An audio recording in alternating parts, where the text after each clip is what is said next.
ரசூலுல்லாஹ் சொன்னாங்க, பொறாமப்பட வேண்டியவங்க 2 பேர் தான். அதுல ஒருவர் ரஜுலுன் அத்தாஹுல்லாஹுல் குர்ஆன், அல்லாஹ் ஒருத்தருக்கு குர்ஆனை கொடுத்திருக்கிறார், அவர் குர்ஆனை பாடமாக்கி இருக்கிறார், குர்ஆனை கற்றிருக்கிறார், அவர் இரவு பகலாக ஃபஹுவ யகூமு பிஹி ஆனா அல்லைலி வ அத்ராஃப அன்-நஹார், இரவு பகலாக குர்ஆனை ஓதுறார், ஓதி கொடுக்கிறார், குர்ஆனுக்கு சேவை செய்யறார், தீனுக்கு பாடுபடுறார். இப்படி குர்ஆனுடைய ஹிதுமத்திலே அவர் இரவு பகலாக நேரத்தை காலத்தை கழிச்சு கொண்டிருக்கிறார். நன்மையான காரியத்திலேயே அவர்கள் நேரம் கழியுது. இந்த மனிதன் பொறாமைக்குரிய மனிதன். 2வது மனிதர் யார் என்றா வரஜுலுன் அத்தாஹுல்லாஹு மாலா, அடுத்தவர் யார் என்றா அல்லாஹ் அவருக்கு வசதி வாய்ப்பை கொடுத்திருக்கிறார், நிறைய சொத்து செல்வங்களை கொடுத்திருக்கிறான், பணக்காரராயிருக்கிறார். ஃபஹுவ யுன்ஃபிகு ஆனா அல்லைலி வ அத்ராஃப அன்-நஹார், அந்த மனிதர் இரவு பகலாக அல்லாஹ் விரும்பக்கூடிய நல்ல காரியங்களுக்கு தேடி தேடி தேடி செலவழிச்சு கொண்டே இருக்கிறார். ரசூலுல்லாஹ் சொன்னாங்க, இவரும் பொறாமைக்குரிய ஒரு மனிதன். வேளாண் கண்ணியமான சகோதரர்களே, ஆடம்பரமா வாழ்றதுக்கு, ஊருக்கு உலகத்துக்கு காட்டுறதுக்கு, மக்களை சந்தோஷப்படுத்துறதுக்கு, பெருமை அடிக்கிறதுக்கு செய்யக்கூடிய அவ்வளவு செயலும் பாவமாக, அதுக்காக செலவழிக்கக்கூடிய அவ்வளவு பணமும் பாவமாகத்தான் கருதப்படும். அதுக்கு நன்மையே இல்லை. எங்கட இன்றைக்கு அல்லாஹ் எங்களை எல்லாரையும் மன்னிக்கணும். கொஞ்சம் வசதி வாய்ப்புகள் வர வர நாங்க நாளுக்கு நாள் ஆடம்பரத்துக்கு பழவி கொண்டு போறோம். எங்கட சாப்பாட்டுல, எங்கட ஒவ்வொரு ஃபங்க்ஷன்கள், அந்த ஒவ்வொன்றுக்கு ஒவ்வொரு புதிய புதிய பேர்களை வச்சுக்கொண்டு, பெண்கள் ஆண்கள் பொதுவான அமைப்புல. வேளாண் சகோதரர்களே, ரமலானுடைய காலமும் கூட அமல் இபாதத்தை ஈடுபட வேண்டிய காலங்கள் எங்கெங்கேயோ கழியுது. வெளியிறங்கினா விளங்குது. நான் இப்ப வரக்குள்ளையும் கண்டேன், எவ்வளவு ஆண்கள் எவ்வளவு பெண்கள் சுப்ஹானல்லாஹ் அமல் இபாதத்தை ஈடுபட வேண்டிய நேர காலங்கள். இஃப்தார்கள் என்றாலும் கூட அதையும் நாங்க கொஞ்சம் யோசிக்கணும். இஃப்தார் வைக்கிறதுனால நன்மை கிடைக்கிறத தான் நாங்க எதிர்பார்க்கிறோம். என்ன, ஒரு நோம்பாளிய நோம்பு திறக்க வச்சா அவரோட பாவத்தெல்லாம் மன்னிக்கிறான்.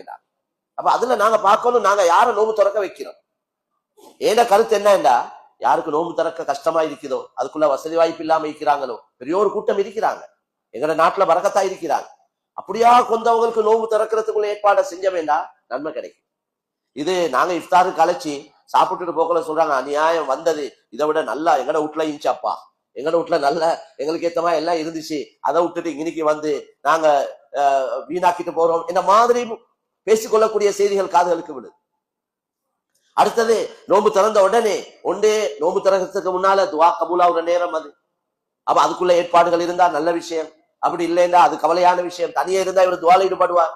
இன்னைக்கு இந்த ஃபங்க்ஷனுக்கு வந்து துவாவும் இல்லை, அன்னைக்கு அவங்கட இவங்களோட உருபலாய கல்வி கொண்டு இருந்தா இந்த அமல்ட நன்மையும் இல்லாம போகுது.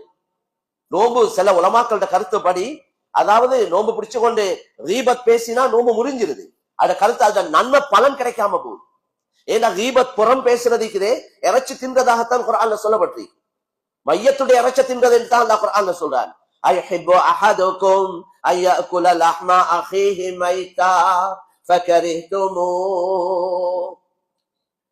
நீங்க உங்களோட சகோதரருடைய மையத்துடைய இறைச்ச சாப்பிட விருப்பமா இருக்கீங்களா?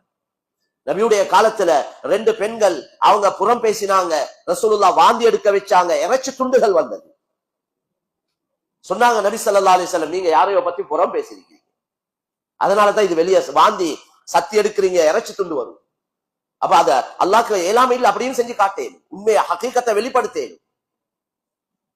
எனவே கண்ணியமான சகோதரர்களே, அது முடிஞ்சத்தோட சிலவங்களோட வளமைகள் லைட்டா நோம்ப திறந்துட்டா தான் நிம்மதியா தராவி ஹதீதெல்லாம் செய்யணும், தொலையலும். கூட குறைய அங்க சாப்பாடை வச்சு அந்த சாப்பாடை தின்னாட்டி அது ஒரு பெரிய குறை, அவங்க என்ன சரி நினைச்சு கொள்வாங்களோ என்று இவர் சாப்பிட்டு அன்றைய நாள் அமல்லையும் முன்பின் ஏற்படும். பார்க்கக்கூடிய விஷயங்கள், பிராக்டிக்கல்ல உள்ள விஷயத்தை நான் சொல்றேன். அதனால கண்ணியமான சகோதரர்களே, நாங்க அடிக்கடி சாப்பாடு போடுறது, குடும்பங்கள் சந்திச்சு கொள்றது, கூட்டாளிமார்கள் சந்திச்சு கொள்றது, எங்களுக்குள்ள பேசி கதைச்சு கொள்றது, சிரிச்சு கதைச்சு பேசுறது எல்லாம் நன்மையான காரியங்கள், அதெல்லாம் நன்மைகள் தான், தவறுன்னு சொல்ல இல்லை. ஆனா இந்த இபாதத்துடைய மாதத்துல நாங்க செய்யக்கூடிய அந்த வேலையால எங்களுக்கு நன்மை கிடைக்குமா அல்லது வேற என்ன சரியா, இதை யோசிக்க வேண்டும்.